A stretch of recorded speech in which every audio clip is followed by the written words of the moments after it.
అభివృద్ధి కలుగునుగాక, మీకు ఫలము కలుగునుగాక, మీకు వెలుగు కలుగుగాక, మీకు స్వస్థత కలుగునుగాక, మీకు రక్షణ కలుగునుగాక, మీకు నెమ్మది కలుగునుగాక, మీకు క్షేమము కలుగునుగాక, కృప మీకు కలుగునుగాక.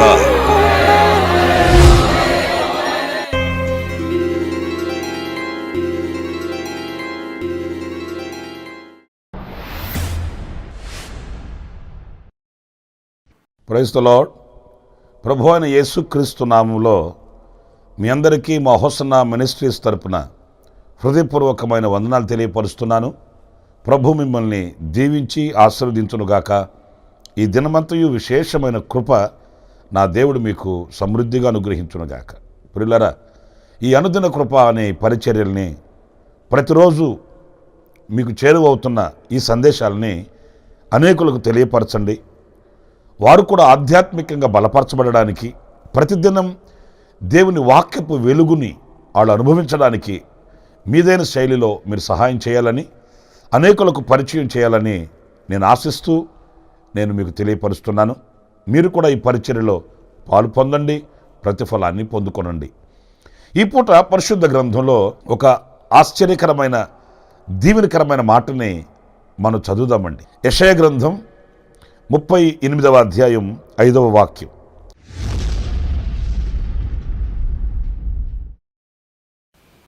నీవు తిరిగి హిజ్కియా యొద్దకు పోయి అతనితో ఇట్లనుము, దావీదునకు దేవుడైన యెహోవా నీకు సెలవిచ్చినదేమనగా, నీవు కన్నీళ్లు విడుచుట చూచితిని, నీ ప్రార్థన నేను అంగీకరించి ఉన్నాను అని రాజైన హిజ్కియాతో చెప్పమని దేవుడు చెప్పాడండి. ఇక్కడ మనం గమనించవలసిన మాట ఏంటంటే, నీ కన్నీళ్లు నేను చూచి తిని. నిజమే, మనం ఆరాధించే మన ప్రభు ఎవరు అనంటే ఆయన చూచే దేవుడండి. చరిత్రలో వెనక్కి వెళితే నమ్ముకున్న వాళ్ళు వమ్ము చేస్తే, ఇంట్లో ఉండలేక ఒంటరిగా బయటపడి అరణ్యము పాలై అలసి సొలసి సొక్కి సొమ్మసిల్లిపోయిన హాగరుతో దేవుడు మాట్లాడినప్పుడు ఆమె కూడా అదే మాట చెప్తుంది, చూచుచున్న దేవుడు అలాగని. నిజమేనా ప్రియ సహోదరులారా? మనం ఆరాధించే మన ప్రభు ఎవరు అనంటే ఆయన మనల్ని చూచే దేవుడు. అంత మాత్రమే కాదు, ఆయన మన కన్నీళ్లను చూచే దేవుడట. కొంతమంది ఎవరికి తెలియక హృదయంలో మదన పడుతుంటారు, ఎవరికి తెలియకుండా హృదయంలో ఆవేదనను దిగమింగుతుంటారు, ఎవరు లేని క్షణాన కన్నీళ్లు కారుస్తుంటారు, ఎవరికి వివరించుకోలేని పరిస్థితులలో మోగవేదనను అనుభవిస్తూ గుండె గుప్పిట్లో పెట్టుకుని గడగడలాడిపోతుంటారు. ఒకవేళ మనుషులకు తెలియకపోవచ్చు, అధికారులకు తెలియకపోవచ్చు, కట్టుకున్న వాళ్ళు, కన్నవాళ్ళు, కొన్నవాళ్ళు, ఉన్నవాళ్ళు ఒకవేళ నీ కన్నీళ్లను గమనించి నిన్ను పరామర్శించి ఆదరించలేకపోవచ్చు. కానీ నా ప్రభు అయిన యేసుక్రీస్తు ఈవేళ నీతో చెప్తున్నాడు, నీ కన్నీళ్లను నేను చూచాను. చరిత్రలో మనం చూస్తే ప్రియులారా, ఆయన కన్నీళ్లు కార్చి ప్రార్థించిన వారికి ఎలా జవాబిచ్చాడు. ఒక రోజున ఇశ్రాయేలీలు అరణ్యంలో వెళుతున్నప్పుడు వాళ్ళకొక పాడు బుద్ధి పుట్టింది. ఏంటంటే, మాకు మాంసం కావాలి. చూడండి, వాళ్ళు ఐగుప్తులో ఎంత నలిగిపోయారో, ఆ బానిసపు బ్రతకలేక అల్లాడిపోయారు. దేవుని సన్నిధిలో వాళ్ళు మొరపెట్టారంటండి. ఆ మొర ఆలకించి దేవుడు ఒక విడుదల ప్రసాదించి వాళ్ళని వాడు ఎరుగని క్రొత్త మార్గములో వాళ్ళని నడిపించుకొని వస్తుంటే, వాస్తవంగా వాళ్ళు ఎంత కృతజ్ఞులై బ్రతకాలి. మనము పాలు తేనెలు ప్రవహించే వాగ్దాత భూమికి వెళుతున్నాము. మన ఎడల దేవుడు ఎంత గొప్ప కార్యాలు ఆయన ప్రారంభించాడు. ఏదో 4 రోజులు ఇలాగ శ్రమగా ఉన్నప్పటికీ ఆ తర్వాత ఒక వాగ్దాన భూమిలో మనం చేరబోతున్నాము, మన కలలో పండే రోజు ఆ రోజున అని కృతజ్ఞతాస్తుతి చెల్లించవలసినది బదులుగా ఆ అరణ్యములో వాళ్ళకు మాంసం తినాలనిపించిందంటండి. ఒక్కరా ఇద్దరా, 10 కుటుంబాల, 50 కుటుంబాల, 100 కుటుంబాల, లక్షల కాల్బాలం. వాళ్ళు ఎంత అవివేకంగా అడిగారో చూడండి. అయ్యో, మనందరి బాధ్యత ఒక్కడు భరిస్తున్నాడే, ఓ కన్న తండ్రి వలె ఒక్కడు నిలిచి ఇన్ని లక్షల కాల్బాలన్నీ మోసుకొని వెళుతున్నట్లుగా వాళ్ళ యొక్క అవసరతలన్నీ ఎరిగి ప్రార్థించి నడిపించి ముందుకు తీసుకుని వెళుతున్న ఆ నాయకునికి మనం చేదోడుగా ఓదోడుగా నిలబడాలి, మనకు చేతనైనంత మట్టుకు సహాయం చేయాలి అనే విచక్షణ జ్ఞానం లేకుండా వాళ్ళు బాధ్యతరహితంగా మాకు మాంసం కావాలని ఏడ్చారంట. ఆ ఏడ్పు చూచినప్పుడు మోషేకి విరక్తి కలిగిందండి. మోషే కూడా మనిషే కదండి. ఏమడుగుతున్నారు వీళ్ళు? కొంచెమన్నా వీళ్ళకి ఆలోచన ఉందా? అయ్యో, ఒక్కని భుజస్కంధాల మీద ఈ భారాన్ని ఎలాగా పెడతాము అనే ఆలోచన లేకుండా ఎలా ఏడుస్తున్నారు? ఏంటి వీళ్ళ ఆలోచన ఏంటి? వీళ్ళ ఆశలేంటి? ఆశలకు కూడా అవధులు ఉండవా అన్నట్లుగా విసిగిపోయి ఆయన ఒకటే మాట బాధ దృక్పథంతో కన్నీళ్లు కారుస్తూ ఆయన అన్నాడు. చూడండి ఆ మాటని, సంఖ్యాకాండం 11వ అధ్యాయం 14వ వాక్యం నేను చదువుతున్నానండి. ఈ సమస్త జనులను ఒంటిగా మోయ నా వలన కాదు, అది నేను భరింపలేని భారము. నీవు నాకిట్లు చేయదలచిన ఎడల నన్ను చంపుము. అయ్య బాబోయ్, ఎంత విరక్తి చెందుంటే, ఎంత అలసిపోయి ఉంటే ఆ మాట అంటాడండి. నా వల్ల కాదు బాబు, ఈ భారాన్ని నేను మోయలేను, ఇది నా ఒక్కడి వలన జరిగే కార్యము కాదు. ఒకవేళ నీవు ఇలా నన్ను ఆలోచిస్తే ఎందుకైనా నన్ను బ్రతికించడం, చంపేయనని చంపేయి. అంతేకాదండి, 15వ వాక్యం కూడా చూడండి. నా మీద నీ కటాక్షము వచ్చిన ఎడల నేను నా బాధను చూడకుండునట్లు నన్ను చంపు. నా ప్రియమైన సహోదరులారా, చాలా సందర్భాల్లో మనం కూడా కుటుంబ భారం, అలాగే ఉద్యోగ భారం, చదువుల భారం, వ్యవసాయ భారం, ఎన్నోలేండి. ఈ భారాలలో మనం నిలిచినప్పుడు ఇలాంటి విరక్తి కలుగుతుంది, ఇలాంటి బాధ కలుగుతుంది. ఆనాడు మోషేనే కాదు, ఈనాడు మన బ్రతుకులలో కూడా ఇలాంటి సందర్భాలు పొడచూపుతూ ఉంటాయి. ఎందుకు బ్రతకాలి, ఎవడి కొరకు బ్రతకాలి, అయినా ఈ బాధను ఎంతకాలం నేను భరించాలి అని అలసిపోతుంటామండి. నా ప్రియులారా, నా ప్రభు ఈరోజు నీతో చెప్తున్నాడు, నీ కన్నీళ్లను నేను చూచాను. ఆనాడు మోషేతో కూడా అదే అన్నాడు. ఎందుకయ్యా నువ్వు అలాగ అలసిపోతావు? ఇశ్రాయేలు పెద్దలైన వారిని పిలువు, నా దగ్గరికి ప్రత్యక్ష గుడారం దగ్గరికి రమ్మని చెప్పాలని నేను మాట్లాడుతాను వాళ్ళతో. అలాగే చేశాడు మోషే. ఆ తర్వాత చూడండి, చక్కటి మాటలు మనకు కనిపిస్తాయండి. 18వ వాక్యం నేను చదువుతున్నానండి. నీవు జనులను చూచి ఇట్లనుము, మిమ్మును మీరు రేపటికి పరిశుద్ధపరచుకొనుడి, మీరు మాంసము తిందురు, యెహోవా వినునట్లు ఏడ్చి మాకు ఎవరు మాంసము పెట్టుదురు?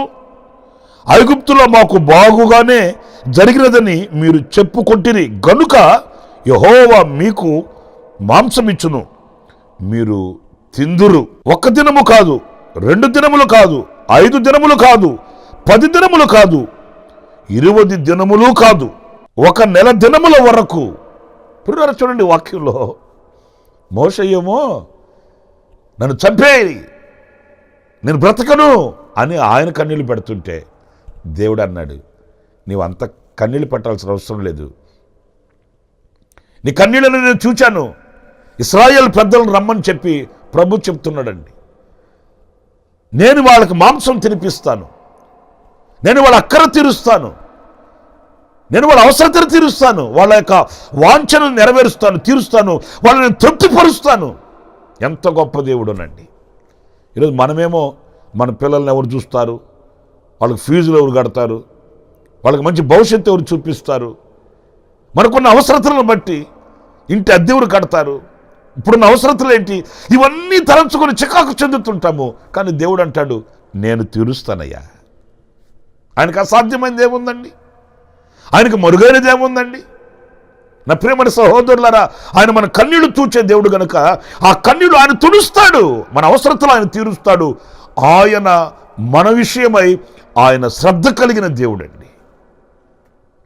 అది కూడా మనం లేఖనాల్లో చదివితే అన్ని లక్షల మందికి అంత పెట్టలేను కానీ అని ఏదో కాటాకూడు లోట సాంబార్ అంటుంటారు కదండి, అలాగే ఏదో సర్దకు పెట్టి వాళ్ళని తినబెట్టి పంపించడం కాదు, నెల రోజుల వరకు ఇక వాళ్ళకి వాటి మీద విరక్తి కలిగే అంతగా సర్వ సమృద్ధిని ప్రభు అనుగ్రహించాడండి. అవును, కీర్తనాకారుడు కూడా చెప్తాడు, నా గిన్నె నిండి పొర్లుచున్నది. ఆయన ఇచ్చే ఆశీర్వాదం అలాగే ఉంటుందండి. ఆనాడు మోషే కన్నీళ్లు కార్చినప్పుడు ఆ కన్నీళ్లను తుడిచి వాళ్ళ అవసరతలు తీర్చిన దేవుడు ఈ రోజు సజీవుడై ఉన్నాడు. నీ అవసరతలు కూడా ఆయన తీరుస్తాడు, నీ అక్కర్లు కూడా ఆయన తీరుస్తాడు. ఉన్న దేవునిగా వెన్నుతట్టి నడిపిస్తాడు. నీవు కన్నీళ్లు పెట్టాల్సిన అవసరం ఏం లేదు. ఆయన శాశ్వతుడైన దేవుడు నీకు తోడై ఉన్నాడు. ఒకసారి ఇశ్రాయేలీలు యోర్దాను దాటిన తర్వాత యెహోషువ జీవితంలో కూడా మనం గమనించినప్పుడు ప్రియులారా, హాయి అనే పట్టణం దగ్గర ఓడిపోయారండి. వాస్తవంగా ఇశ్రాయేలీల అవగాహన ఏంటంటే, హాయి చిన్న పట్టణమే కదా, ఇన్ని గొప్ప గొప్ప పట్టణాలని గొప్ప గొప్ప దేశాలను కొల్లగొట్టుకొని వచ్చాము, ఈ చిన్న హాయికి మనం అంత కష్టపడాల్సిన అవసరం లేదు, కొంతమందిగా వెళ్ళండి అని నాయకుడు యెహోషువ చెప్పినప్పుడు వాళ్ళు కొంతమందిగానే వెళ్ళారు. కానీ ఆ హాయి అనే పట్టణం వాళ్ళు జయించలేనంతగా మార్చబడిపోయిందండి. నేను చిన్న సరదాగా ఒక మాట చెప్తాను. అదేంటంటే ఆ పట్టణం పేరే హాయి. ప్రియులారా, ఒక మాట చెప్పనా, ఈరోజు మనిషి ఎక్కడ బోల్తా పడతాడో తెలుసా, ఎక్కడ తడబడిపోతాడో తెలుసా, ఎక్కడ చిక్కిపోతాడో తెలుసండి, ఈ హాయి అనే అనుభవంలోనే.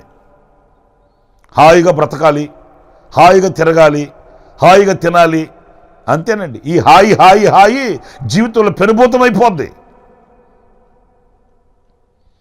చాలా సింపుల్ అనుకుంటామండి, చాలా చిన్నది కదా అనుకుంటామండి.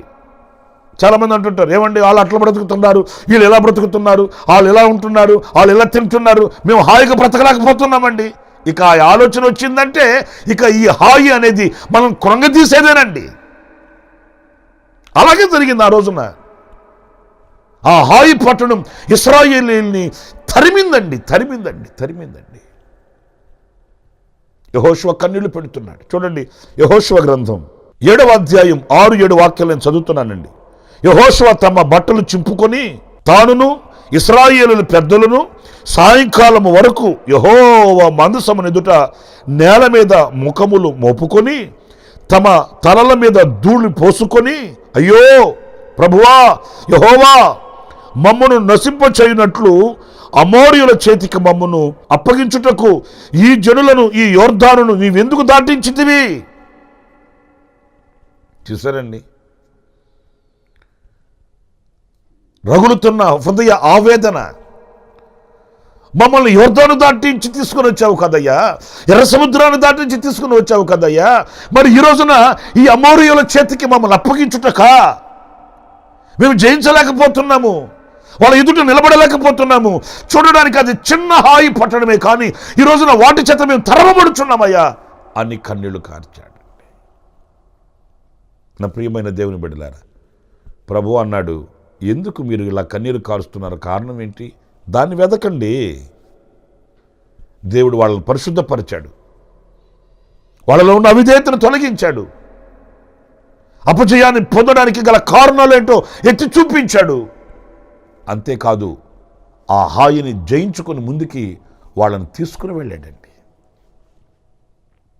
ఏది మనం దాటలేమనుకున్నారో, ఏది మనం చేయలేమనుకున్నారో అది సాధ్యమయ్యేటట్లు ప్రభు సహాయం చేశాడండి. అవును, ఈ రోజున నీ కన్నీళ్లను చూచే దేవుడు, నువ్వు ఎక్కడ ఆగిపోయావో, ఎక్కడ కుమిలిపోతున్నావో, ఏ విషయంలో అపజయం పాలై ఒకవేళ ఆవేదన చెందుతున్నావో ఆయనకు తెలుసు. నీ కన్నీళ్లను చూచే దేవుడు ఆ స్థితిని దాటించుకుని ముందుకు తీసుకుని వెళ్తాడు. ఆయన నమ్మదగిన దేవుడండి, సర్వశక్తి కలిగిన దేవుడండి. నీవు అలసిపోయిన చోట నిన్ను విడిచిపెట్టేవాడు కాదు, నీవు కృంగిపోయిన చోట నిన్ను అనాథగా చేసే దేవుడు కాదు. నీవు నిలిచిపోయిన చోట నిన్ను ఒంటరిగా విడిచిపెట్టి వెళ్ళేవాడు కాదు. కానీ ఆ అనుభవంలో నుంచి నిన్ను దాటిస్తాడు. నీ బలహీనతను నీకు చూయిస్తాడు. నీ కన్నీళ్లను తుడుస్తాడు. ఆయన నిన్ను విజయ పదములో ముందుకు తీసుకుని వెళ్తాడు. ఇంకొక చరిత్ర కూడా నేను మీతో చెప్తాను. గొప్ప దైవజనుడు, దేవుని కొరకై గొప్ప కార్యాలు పూనుకునిన ప్రవక్త ఒకరోజున ఒక ఉత్తరం చూశాడండి. భయపడిపోయాడు. మనుషులమే కదండి, ఎంత గొప్ప ప్రవక్త అయినా, ఎంత పెద్ద దైవజనుడైనా మనుష్య మాత్రులమే కదండి. ఏమండి, దైవజనులు కూడా అట్లాగా భయపడతారు. ఎందుకు భయపడరండి? మనుష్య మాత్రులమే కదండి. ఎంత గొప్ప దైవజనుడికైనా ఒక మబ్బు దినం ఉంది కదండి. పురులరా, ఇంత గొప్ప దైవజనుడు ఆ ఉత్తరం చూడగానే భయపడిపోయాడు. ఎవరికి తెలియకుండా వెళ్ళిపోయి ఒక బదలీ వృక్షం క్రింద ఆయన మోకరించి కన్నీళ్లు పెట్టి ఏడుస్తున్నాడు. నా పితరుల కంటే నేను గొప్పవాడిని ఏం కాదయ్యా. ఇన్ని మహత్కార్యాలు అద్భుతాలు చేసినా మా పితరుల కంటే నేను తక్కువే. అయితే ఒకటి, ఇంత మట్టుకు చాలు, నన్ను చంపేయి. ఎంత అలసిపోయి, ఎంత భయపడిపోయి, ఎంత కృంగిపోతే ఆ నోట ఆ మాట వస్తుందండి, నన్ను చంపేయి. ప్రియులారా, దేవుడు ఆయన కన్నీళ్లను చూచాడు, ఆవేదనను చూచాడు. చూడండి, రాజుల 2వ గ్రంథం 19వ అధ్యాయం 4-5 వాక్యాలు చదువుతున్నానండి. తాను ఒక దిన ప్రయాణము అరణ్యములోనికి పోయి ఒక బదలీ వృక్షం కింద కూర్చుండి మరణాపేక్ష గలవాడై, యెహోవా, నా పితరుల కంటే నేను ఎక్కువ వాడను కాను, ఇంత మట్టుకు చాలును, నా ప్రాణము తీసివేయము అని ప్రార్థన చేశాను. మనసులో అనుకోవడం కాదు, ప్రార్థనే చేశాడట. నన్ను చంపేయి, నన్ను తీసేసుకో, ఇంత మట్టుకు చాలు. అట్లాగని ప్రియులారా, అక్కడ చూడడానికి మనుషులు ఎవరు లేరండి, ఓదార్చడానికి ఎవరు లేరండి, ధైర్యపరచడానికి ఎవరు లేరండి, హక్కును చేర్చుకునే ఆప్తులైన వాళ్ళు ఎవరు కూడా లేరండి. అన్నంత మాత్రాన దేవుడు విడిచిపెట్టాడా? దేవుడు చూచాడు ఆయన కన్నీళ్ళు, హృదయంలో ఉన్న ఆవేదనను ఆయన చూచాడు. ఒకవేళ నువ్వు కన్నీరు కారుస్తుంటే చూచేవాళ్ళు ఎవరు లేకపోవచ్చు. నీ బాధను అర్థం చేసుకునే వాళ్ళు, ఆదరించి ధైర్యపరిచి వెన్నుతట్టే వాళ్ళు ఒకవేళ నీకు లేకపోవచ్చు. ఈరోజు నేను ఒక మాట చెప్తున్నాను, నిన్ను చూచే దేవుడు ఉన్నాడు. ఆయన పేరు నజరేయుడైన యేసు. నిన్ను గమనిస్తున్నాడు ఆయన, నిన్ను చూస్తున్నాడు ఆయన. ఏ చీకటి గదిలో మగ్గిపోతున్నావో, ఏ చీకటిలో నిలిచి కన్నీళ్లు కారుస్తున్నావో, ఎవరు లేని క్షణాన ఎలా కుమిలి కుమిలి మదన పడుతున్నావో, నీ పుట్టు పూర్వత్రాలు అన్నీ కూడా ఆయనకి తెలుసు. ఏలియా జీవితంలో మనం చూస్తే 5వ వాక్యం, అతడు బదలీ వృక్షం కింద పరుండి నిద్రించుచుండగా ఒక దేవదూత వచ్చి అతనిని ముట్టి, నీవు లేచి భోజనము చేయమని చెప్పాను. స్తోత్రం కలుగునుగాక. సాక్షాత్తు దేవదూతే దిగి వచ్చిందండి. ఆయన ఓదారుస్తుంది, ధైర్యపరుస్తుంది, నీవు లేచి భోజనం చేయి. ఈరోజు ఇదిగో సత్యవాక్యం నిన్ను నిద్రలేపుతుంది. ఈ సత్యవాక్యం ఈరోజు నిన్ను వెన్నుతడుతుంది. ఈ కృపావాక్యం ఈ రోజున నీకు ధైర్యాన్ని ఇస్తుంది. ఈ అనుదిన కృప ఈ రోజున నీకు శక్తినిస్తుంది. లేచి భోజనం చేయి, ధైర్యం తెచ్చుకో. ఇన్నాళ్ళు నిన్ను నడిపించిన నేను నీతో లేనా? ఇన్నాళ్ళు నేను నీకు జయం ఇచ్చాను, ఈనాడు నీకు జయం ఇవ్వనా? ఇన్నాళ్ళు నీతో నేను కన్న తండ్రిగా ప్రత్యక్షమయ్యాను, నేను నిన్ను విడిచిపెడతానా అన్నట్లుగా దేవుని దూత ఆ రోజున ఏలియాను బలపరిచింది. దేవుని వాక్యం ఈ రోజున నిన్ను బలపరుస్తుంది. నీ కన్నీళ్లు నేను చూచాను. నా ప్రియమైన సహోదరులారా, అలసిపోయిన దైవజనుడైన ఏలియా జీవితంలో మరలా గొప్ప పరిచర్యను దేవుడు అనుగ్రహించాడు. మరలా ఆయన పరిచర్యలు విరివిగా సాగి వెళ్ళడానికి కృపనిచ్చాడు. ఆ దేవుడు ఈ రోజున నీతో మాట్లాడుతున్నాడు. నీ కన్నీళ్లు చూచిన దేవుడు నీ బ్రతుకులో ఒక అద్భుతం చేస్తాడు, ఆశ్చర్యమైన కార్యం చేస్తాడు, తగిన కృప నీకు ఇస్తాడు.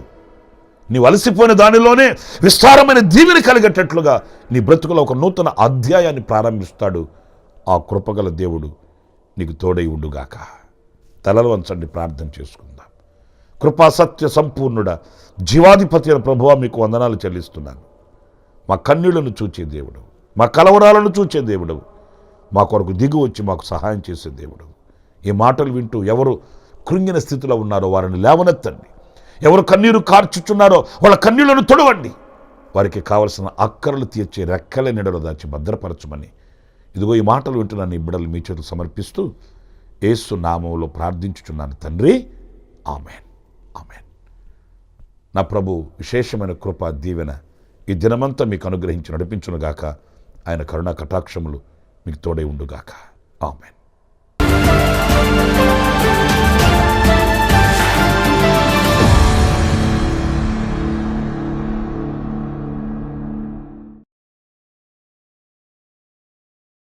ప్రైజ్లాడన్నా. ప్రైజ్లాడ. మీ పేరన్నా? రామచంద్ర. ఏ ఊరి నుంచి వచ్చి? వైజాగ్ అండి. వైజాగ్. దేవుడు నా చిన్నప్పటి నుంచి కూడా చాలా మేలులు చేశాడని. దాంట్లో ముఖ్యంగా దేవుడు నా చదువులో చాలా అసలు విజయాలు ఇచ్చాడనమాట. ఎంఎస్సిలో మా ఇంట్లో కూడా ఎవరో కూడా ఎడ్యుకేటెడ్ కాదు, రిచ్ పీపుల్స్ కాదు. దేవుడు నన్ను ఎంఎస్సి ఆర్గానిక్ కెమిస్ట్రీ మంచి రిజల్ట్స్ రావడానికే, కాలేజీలో మంచి పొజిషన్ రావడానికే దేవుడు చాలా మేలు చేశాడు. అలాగే నేను ఎంఎస్సి అవ్వగానే 1 monthలో జాబు పొందుకున్నాను. ఆ పొందుకుని నేను జాబ్ వచ్చి 8 years అవుతుంది. 8 yearsలో కూడా దేవుడు నన్ను చాలా బ్లెస్ చేశాడు. స్పిరిచువల్గా కానీ చాలా స్ట్రెంత్ ఇచ్చాడు అనమాట దేవుడు. అలాగే నేను రక్షణ తీసుకోవడానికి వైజాగ్లో తీసుకున్నాను. అది నేను అనుకోకుండా దేవుడు నాకు రక్షణ ఇప్పించాడు. దాన్ని బట్టి దేవునికి నేను చాలా కృతజ్ఞతను. ఆ ఎంఎస్సి అయిన తర్వాత జాయిన్ అయిన తర్వాత నేను 8 years నుంచి జాబ్ చేస్తున్నాను. అలాగే దేవుడు ఈ మధ్యకాలంలో నాకు ఒక అద్భుతమైన కార్యం చేశాడు నా జీవితంలో. అదేంటంటే నా మ్యారేజ్ అయ్యి 1 year అయిందని. అయిన తర్వాత మా మిస్సెస్ ప్రెగ్నెంట్ అయితే నేను వైజాగ్లోనే తనకి మొత్తం చూపించా డాక్టర్ దగ్గర. చూపించిన తర్వాత మేము జనవరిలో 7th month చెకింగ్కి వెళ్ళినప్పుడు డాక్టర్ దగ్గరికి బీపీ తనకు 160 ఉంది. 160 ఉండగా డాక్టర్ ఏంటంటే హాస్పిటల్ అడ్మిట్ చేయాలన్నాడు.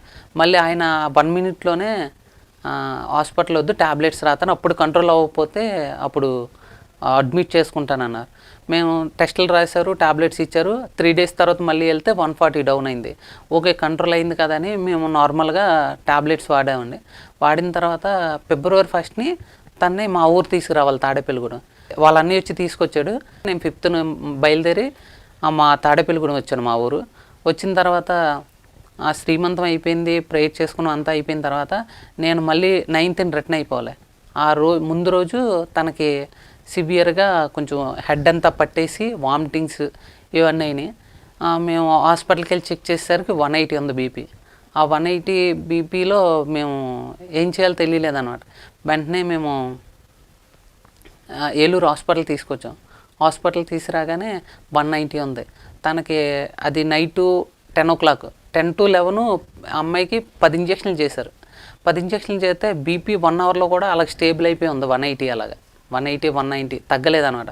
డాక్టర్స్ అన్నారు అసలే తినకైతే లోపల బేబీ 1 kg కూడా ఉండదు, అలా ప్రజెంట్ మదర్కి అన్సేఫ్, బేబీ గురించి 1% కూడా ఆలోచించవద్దు, అసలే బేబీ అసలు బయటకు వస్తుంది అన్నది కూడా మేము చెప్పలేము అసలు లైవ్గా అని చెప్పారు. చెప్పగానే దేవుడు తన కార్యాలను ఎలా చూపించాడంటే, అంటే ఒక స్కెచ్ గీసుకుని మనం ఒక ఊరు వెళ్తే ఎలా జరుగుతుందో, దేవుడు అంత స్థితిలో కూడా దేవుడు నన్ను చాలా క్షేమ స్థితిలో నన్ను నడిపించాడు. ఎందుకంటే అక్కడ ఎవరో నాకు తెలీదు, ఏలూరులో హాస్పిటల్లో. నేను వెంటనే మా చర్చ్ గ్రూప్లో మెసేజ్ పెట్టా, ఇలాగా మా మిస్సెస్కి ఇలా సీరియస్గా ఉందనగానే ఒక అక్క నాకు మెసేజ్ పెట్టింది. వాళ్ళ అక్క ఆ గవర్నమెంట్ హాస్పిటల్లో మంచి పొజిషన్లో ఉందన్నమాట. నేను అక్క నెంబర్కి ఫోన్ చేయగానే అందరూ అప్పుడు అలర్ట్ అయ్యి గైనిక్ హెడ్ అప్పటికప్పుడే వచ్చి ఇక్కడైతే కష్టం, తను వెంటిలేషన్కి వెళ్ళిపోయే సిచ్యువేషన్ ఏదైనా జరగవచ్చు, ఇక్కడ ఉంటే మాత్రం కష్టం, మీ ఓన్గా ఉంటానంటే చెప్పండి ఉంచుతాను, ఏది జరిగినా మా రిస్క్ కాదని వీడియో తీసిందనమాట మేడం. ఇంకేమంటే ఆ ఏలూరు ఆశ్రమ హాస్పిటల్ కానీ విజయవాడ గవర్నమెంట్ హాస్పిటల్ కానీ ప్రిఫర్ చేస్తానన్నారు. మేము వెంటనే ఆలోచించకుండా ఏలూరు విజయవాడ రిఫర్ చేసామన్నాం. ఇక్కడికి రాగానే డాక్టర్ కూడా సేమ్ ప్రాబ్లం చెప్పారండి. సేమ్ ప్రాబ్లం చెప్పగానే ఇక్కడైతే అసలు ఎవరో తెలియరు. మేము February 9th నైట్ అంటే 10th ఎర్లీ మార్నింగ్ ఇక్కడ అడ్మిట్ అయ్యాం.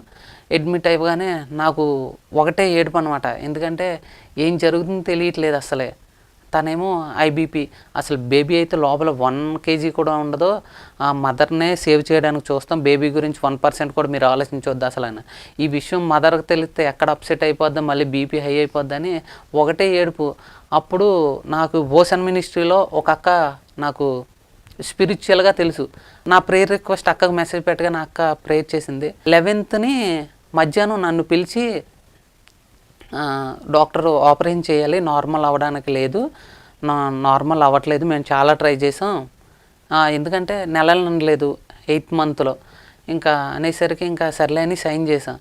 నాకు ఒక టెన్షన్ అనమాట. 2 to 240 నేను ఒకటే ప్రేయర్ చేసుకున్నాను, నుంచి నటి ఇటు దేవుడు కార్యం చేశాడు అని నేను నమ్మి విశ్వాసంతో ప్రార్థన చేసిన దేవుడు చాలా అసలే మేలు చేశాడు అనమాట. ఆపరేషన్ అయింది, 240 బయటికి తీసుకొచ్చారు. 240 బయటికి తీసుకొస్తే కేజీ కూడుతుందన్న బేబీని కేజీ పావు ఉందండి. అలాగే మా మిస్సెస్ కాలే ఏమవుతుంది అంటే డాక్టర్లు వాళ్ళందరూ టెన్షన్గా తిరుగుతున్నారు కానీ బయటికి ఏం చెప్పట్లే. నాకు లోపల అనేది ఎంత విశ్వాసంతో ఉన్న ఇంటెన్షన్ అనేది భయం అలా ఉండిపోయింది అనమాట. ఈవెన్ ఆ అమ్మాయి బయటకు వచ్చిన తర్వాత ఇంకా దేవునికి స్తుతులు నేను ఎలా చెప్పాలో కూడా తెలియట్లే, అంత కృతజ్ఞతను నేను ఉన్నాను. తను ఈవెన్ ఐసీ కూడా వెళ్ళకుండా నార్మల్ వాటికి వెళ్ళింది. ఇంకా నువ్వు దేవుడు మీ జీవితంలో ఇంకా ఆశ్చర్యమైన కార్యాలు జరిగించి మిమ్మల్ని దీవించును గాక. ఆమేన్.